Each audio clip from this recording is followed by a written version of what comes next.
Sampurasun. Salam dari Taman Sari 16, Lembaga Literatur Baptis. Saya Roni Serworwora, hadir pada minggu ini untuk mencoba menolong para guru sekolah minggu yang di tengah-tengah kesibukan mereka bekerja, melayani, mereka akan mempersiapkan, Anda semua mempersiapkan pelajaran untuk hari Minggu mengajar. Kali ini LLB berusaha untuk membuat program YouTube untuk dipakai oleh para guru menambah apa yang sudah Anda pelajari di buku petunjuk guru yang Anda miliki dan di buku murid yang sudah Anda terima. Dan pada kali ini kami akan mencoba untuk menolong ketika kita akan mengajar pada hari Minggu nanti di dalam tema Allah yang menjadi manusia. Pelajaran pertama kita di Triwulan yang keempat ini.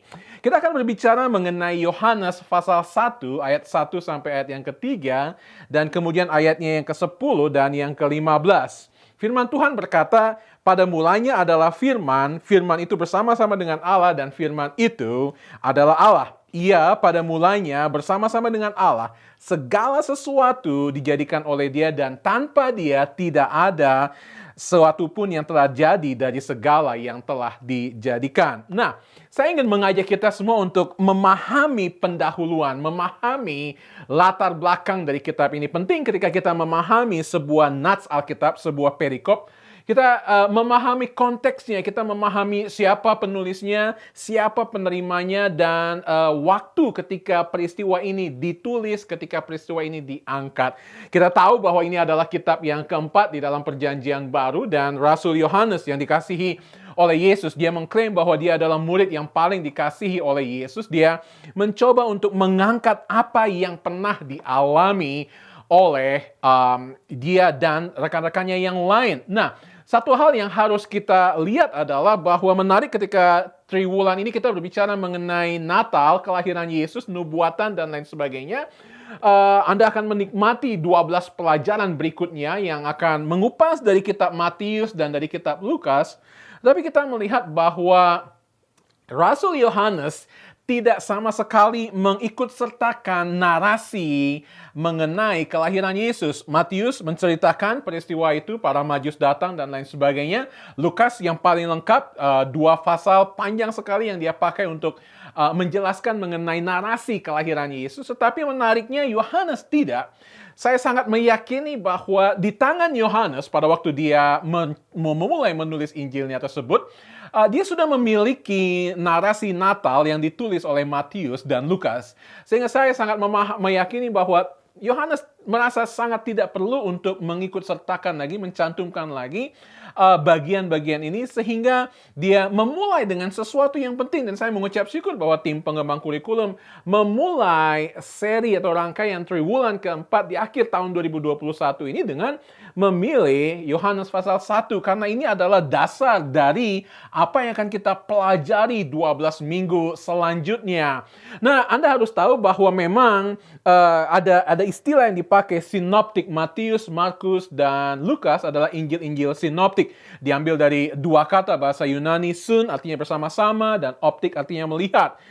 Matius, Markus, Lukas melihat bersama-sama satu peristiwa pengajaran Yesus, tapi Yohanes melihat hal-hal yang lain yang tidak dicatat oleh ketiga penulis kitab Injil yang lain. Nah, penting juga untuk kita memahami siapa yang menerima kitab Yohanes pada waktu itu. Kalau misalnya kita tahu bahwa Lukas menulis kitabnya, Lukas adalah seorang non-Yahudi, orang Yunani, dan dia menulis Injilnya untuk orang-orang non-Yahudi. Yohanes dan Matius menuliskan Injil mereka untuk orang-orang Yahudi. Sehingga keyahudian, kalau saya memakai istilah tersebut, keyahudian dari Injil Yohanes itu sangat kental, dan ini penting untuk kemudian mengajak Anda untuk melihat pendahuluan di dalam Injil Yohanes. Apa yang saya maksud dengan pendahuluan di dalam Injil Yohanes?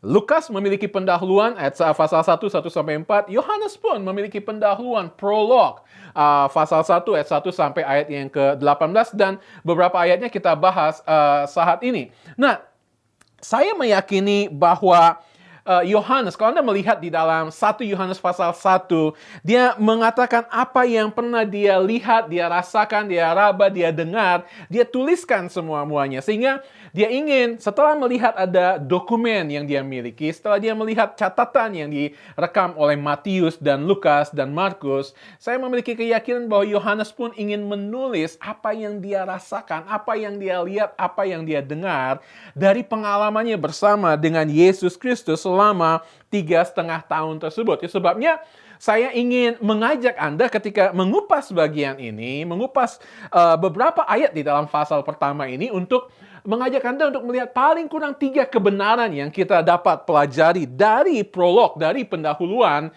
Injil Yohanes di sini. Yang pertama, kita tahu bahwa Yohanes mencoba untuk menekankan bahwa Kristus adalah Allah yang memiliki kekekalan. Kristus adalah Allah yang bukan saja baru dimulai di kandang Bethlehem. Kristus bukan saja Allah yang baru memulai karya pelayanannya ketika dia naik ke surga. Dia kekal sebelum dunia dijadikan sampai selama-lamanya.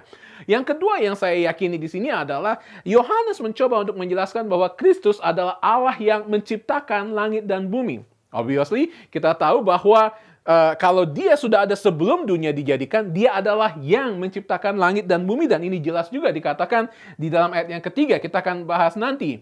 Dan Yohanes juga ingin menekankan bahwa Kristus adalah Allah yang menjelma menjadi manusia, inkarnasi. Kita akan bahas mengenai hal-hal tersebut. Mari kita melihat apa yang dimaksud ketika kita berbicara bahwa Kristus adalah Allah yang memiliki kekekalan. Nah, pada waktu kita melihat frasa pertama, pada mulanya. Nah, guru-guru perhatikan begini. Nah, kalau kita ingin melihat di dalam kitab Perjanjian Lama, kitab-kitab Perjanjian Lama, di dalam bahasa aslinya, nama-nama yang digunakan, nama-nama yang diberikan kepada kitab tersebut tidak sama dengan apa yang kita miliki saat ini. Kita memiliki kitab Kejadian, Keluaran, Imamat, Bilangan, Ulangan, dan kita menyebutnya seperti itu. Tetapi orang-orang Yahudi tidak memberikan nama seperti Kejadian dan selanjutnya, tetapi mereka menamakan kitab-kitab tersebut sesuai dengan kalimat pertama yang ada di dalam kitab-kitab tersebut. Contohnya, di dalam kitab Kejadian, ketika mereka menyebut kitab Kejadian, mereka tidak menyebut kitab Kejadian, tapi mereka mengatakan pada mulanya.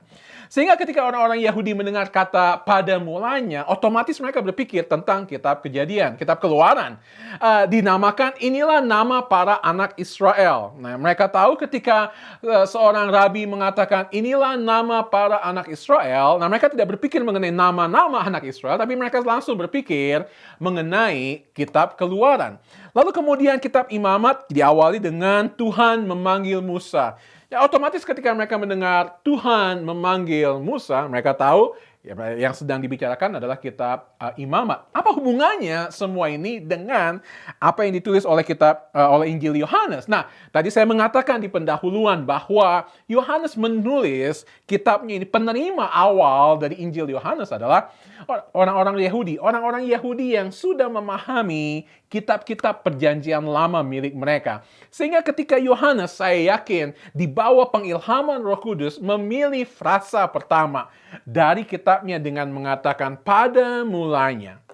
Yohanes sedang mencoba menghubungkan dengan kitab pertama di dalam Perjanjian Lama, di dalam kitab Yahudi. Sehingga ketika pendengarnya mendengar pada mulanya, mereka tahu bahwa pengirim Injil Yohanes tersebut sedang mencoba untuk menghubungkan antara Yesus Kristus yang dialami oleh Yohanes dengan pencipta alam semesta yang diceritakan oleh kitab Kejadian. Anda mengerti bagian ini? Dengan kata lain, di awal, di frase pertamanya ini saja, Yohanes mencoba untuk membuktikan bahwa Yesus Kristus yang akan dibahas di dalam 21 pasal selanjutnya adalah Allah yang memiliki kekekalan. Nah, pertanyaannya adalah, kalau Yesus Kristus yang adalah pribadi kedua dari Tritunggal, kalau dia adalah kekal, berarti dia sudah ada sebelum dunia dijadikan. Nah, di manakah bukti-bukti bahwa Yesus Kristus ada di dalam Perjanjian Lama? Pribadi kedua Tritunggal tersebut ada di dalam Perjanjian Lama. Nah, kita akan membahas nanti di dalam poin yang ketiga berbicara mengenai inkarnasi, tetapi kita berbicara dulu mengenai satu istilah yang harus kita pahami, yaitu pra-inkarnasi Kristus. Apa yang dimaksud dengan pra-inkarnasi Kristus? Kita tahu bahwa Yesus Kristus, pribadi kedua Tritunggal, sudah ada sebelum dunia dijadikan dan ada karyanya yang dia lakukan di dalam perjanjian lama. Dan itulah setiap kali dia menampakkan dirinya kepada manusia untuk menyatakan dirinya, penampakannya itu adalah yang dimaksud dengan pra-inkarnasi Kristus dalam perjanjian lama. Misalnya ketika dia ada malaikat Tuhan, nah setiap kali Anda mendapati frasa malaikat Tuhan, malaikat lalu kemudian Tuhan ditulis dalam huruf besar seperti di layar Anda akan tahu bahwa yang dimaksud bukanlah malaikat biasa, tetapi yang dimaksud adalah pribadi kedua Tritunggal. Siapa?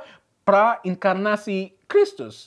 Ketika dia berbicara kepada Abraham di Gunung Moria, ketika dia berbicara kepada Musa, sebelum Musa bertemu dengan Firaun, yang dikatakan malaikat Tuhan. Malaikat Tuhan menghampiri Gideon di dalam Hakim-Hakim 6, dan ada banyak lagi referensi yang kita dapat temui mengenai malaikat Tuhan, yaitu pra-inkarnasi Kristus di dalam perjanjian lama. Itu sebabnya penting bagi kita untuk memahami bahwa Yohanes sedang berbicara bahwa Yesus Kristus adalah Allah yang kekal. Nah, ada satu hal yang saya tidak sertakan di dalam slide, tetapi Anda dapat memahami juga bahwa di dalam Yohanes 8 ayat 58, ketika Yesus berinteraksi dengan orang-orang Yahudi dan Yesus berkata, sebelum Abraham ada, aku sudah ada. Yesus sedang berbicara mengenai kekekalannya. Yesus sedang berbicara mengenai namanya, aku adalah aku. Nah, yang berikutnya yang akan kita pelajari adalah Yohanes di dalam prolognya, di dalam pendahuluannya, sedang menceritakan bahwa Kristus adalah Allah yang menciptakan langit dan bumi. Dia berkata di dalam ayat yang ketiga, segala sesuatu dijadikan oleh Dia dan tanpa Dia tidak ada sesuatu pun yang telah jadi dari segala yang telah dijadikan. Mengingatkan kita kepada apa yang dikatakan oleh Paulus ketika dia menulis kepada jemaat di Kolose. Dia berkata dengan persis kalimat yang hampir sama. Dia berkata karena di dalam Dialah telah diciptakan segala sesuatu yang ada di surga dan yang ada di bumi.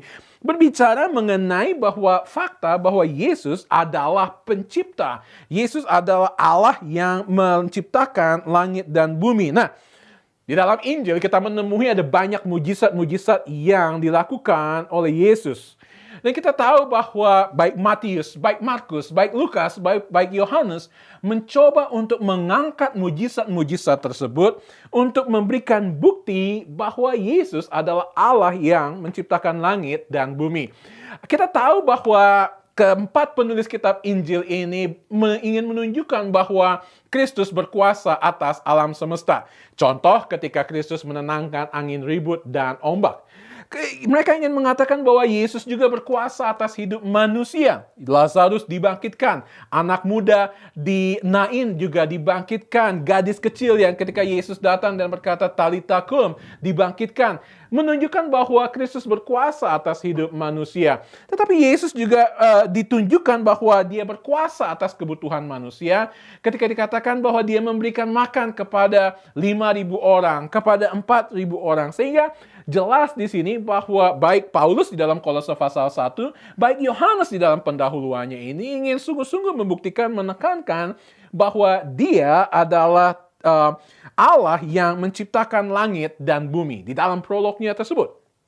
Yang terakhir adalah ketika di dalam ayat yang ke-14 dikatakan firman itu telah menjadi manusia dan diam di antara kita dan kita telah melihat kemuliaannya, yaitu kemuliaan yang diberikan kepadanya sebagai anak tunggal Bapa, penuh kasih karunia dan kebenaran. Nah, kita berbicara mengenai kata inkarnasi. Kata inkarnasi diambil dari dua kata di dalam bahasa Latin, en, karnai.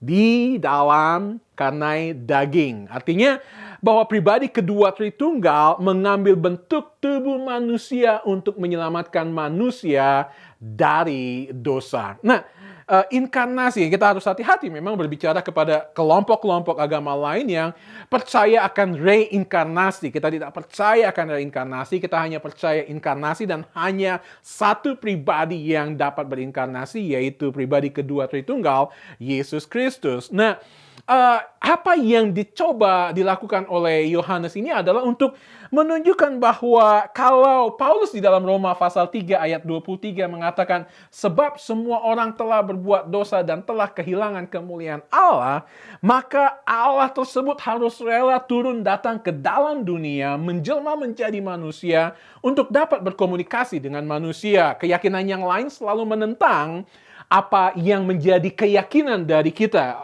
orang-orang Kristen, bahwa Allah menjelma menjadi manusia. Bagaimana mungkin Allah menjelma menjadi manusia? Pertanyaannya harus dijawab dengan mengatakan, bagaimana mungkin Allah dapat mengkomunikasikan kehendaknya, karyanya, rencananya, dan kasihnya kepada manusia jika dia tidak turun ke dalam dunia, mengambil wujud manusia, menjelma menjadi manusia, untuk kemudian melakukan karyanya yang luar biasa dengan melangkah ke Bukit Golgota dan mati di sana menebus dosa manusia. Hingga saya katakan bahwa mengapa penting bagi Allah untuk menjelma menjadi manusia, karena Allah ingin menunjukkan kasih dan pengorbanannya, dan juga Allah ingin merasakan penderitaan, kelemahan manusia di dalam bagian ini. Saya ingin mengatakan bahwa ketika Anda bergumul, saya mendoakan Anda ketika Anda mengajar, mempersiapkan waktu yang tinggal 2 hari ini, saya berdoa bahwa Anda dapat melihat kebenaran Tuhan yang sangat luar biasa. Ada ayat yang saya pakai di dalam kelas pemuda untuk dipakai untuk menjadi ayat hafalan, ayat yang ke-12. Tetapi semua orang yang menerimanya diberinya kuasa supaya menjadi anak-anak Allah, yaitu mereka yang percaya dalam namanya. Saya ingin mengutip seorang penulis, seorang hamba Tuhan di Amerika Serikat yang bernama Mark Batterson. Dia mengatakan, Allah kita besar bukan saja karena tidak ada yang terlalu besar bagi Dia, tetapi Allah kita juga besar karena tidak ada yang terlalu kecil bagi Dia. Karena tidak ada yang terlalu besar bagi Dia, karena tidak ada yang terlalu kecil bagi Dia, maka Allah mau menjelma menjadi manusia, dan tidak ada yang kecil bagi Dia sehingga Dia mau rela untuk lahir sebagai bayi yang miskin, lahir di kandang yang hina untuk Anda dan saya. Kristus yang kita sembah adalah Allah yang menjelma menjadi manusia. Dan ini adalah pesan yang harus kita sampaikan. Doa saya adalah setelah Anda mengajar semua ini, Anda sampaikan tantangan, undangan.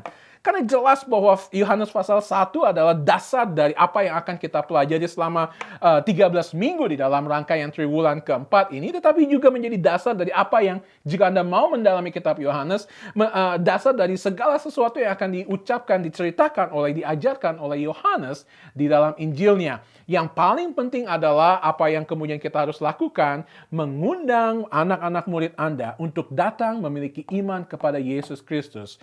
Sepanjang pelajaran persiapan Anda, saya ingin menantang Anda untuk berdoa. Mendoakan murid-murid Anda, dan ketika Anda mengajar, Anda akan kemudian menutup pengajaran Anda dengan berkata, memberikan undangan kepada anak-anak murid Anda, siapa yang belum percaya kepada Yesus Kristus, berikan hidup Anda kepada Tuhan Yesus Kristus. Salam dari semua karyawan dan staf di Lembaga Literatur Baptis, lembaga yang Anda doakan setiap minggu, lembaga yang Anda kasihi, dan kami mengucap syukur Anda dengan setia memakai bahan-bahan yang ditulis oleh para penulis sekolah minggu yang luar biasa, dan diedit dan disiapkan, didesain di Taman Sari 16, dan kami berdoa Anda dapat diberkati semuanya ini. Sampai jumpa minggu depan di ruang guru sekolah minggu berikutnya. Tuhan Yesus memberkati.